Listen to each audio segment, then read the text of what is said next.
এবার ট্রাম্প প্রশাসনের বিরুদ্ধে বিক্ষোভে নেমেছে যুক্তরাষ্ট্রের হাজার হাজার মানুষ। 50-51 নামের সংগঠনের ডাকা বিক্ষোভে সামিল হয়েছে শিকাগো, ওয়াশিংটন ও নিউ ইয়র্কের মানুষ। এ সংগঠনটির নামকরণের মধ্যেই তাদের দাবির তাৎপর্য জানিয়ে দিচ্ছে 50টি রাজ্যে 50টি বিক্ষোভ। তাদের সকলের দাবি একটি, প্রেসিডেন্ট ট্রাম্পের পতন। প্রায় 1,10 লাখ মানুষকে সমাবেশে অংশ নেওয়ার আহ্বান জানায় সংগঠনটি। শিকাগোতে শত শত বিক্ষোভকারী ট্রাম্পের নির্বাসন, সরকারি চাকরিচ্যুতি, গাজা ও ইউক্রেন যুদ্ধনীতির বিরোধিতা করে বিক্ষোভ করেন। এছাড়াও বিদেশি শিক্ষার্থীদের আটক ও ভিসা জটিলতায় তৈরি বিশ্ববিদ্যালয়গুলোয় কেন্দ্রীয় তহবিল বন্ধের বিরুদ্ধে বিক্ষোভ করে। তারা বেআইনিভাবে আমাদের মুখের ভাষা কেড়ে নিয়েছে। মতামত প্রকাশের জন্য মানুষকে আটক করছে। এটা বন্ধ করতে হবে। আমাদের দেশের মূলনীতি বাকস্বাধীনতা।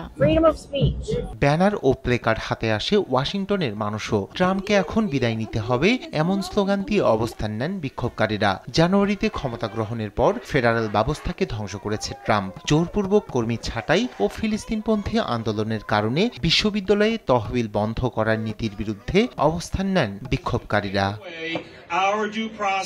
তারা এসেছে আমাদের কার্যক্রমকে নষ্ট করতে। এখানে যারা বিক্ষোভে এসেছেন তারাও নিরাপদ নয়। তবুও তারা এসেছে ছাত্র, অভিবাসী ও দুর্বলদের হয়ে বিক্ষোভ করতে। বিভ্রান্ত হবেন না, আমরা আইন সংস্থা, বিশ্ববিদ্যালয়ের পক্ষ নিয়ে এসেছি ফ্যাসিবাদী ট্রাম্পের বিরুদ্ধে। নিউ ইয়র্কে বিক্ষোভকারীরা ম্যানহাটনের রাস্তায় প্লেকার্ড ও পতাকা উত্তোলন করে মিছিল করে। ট্রাম্পের নীতির বিরুদ্ধে দ্বিতীয় দিনের বিক্ষোভে সরব থাকে বিক্ষোভকারীরা।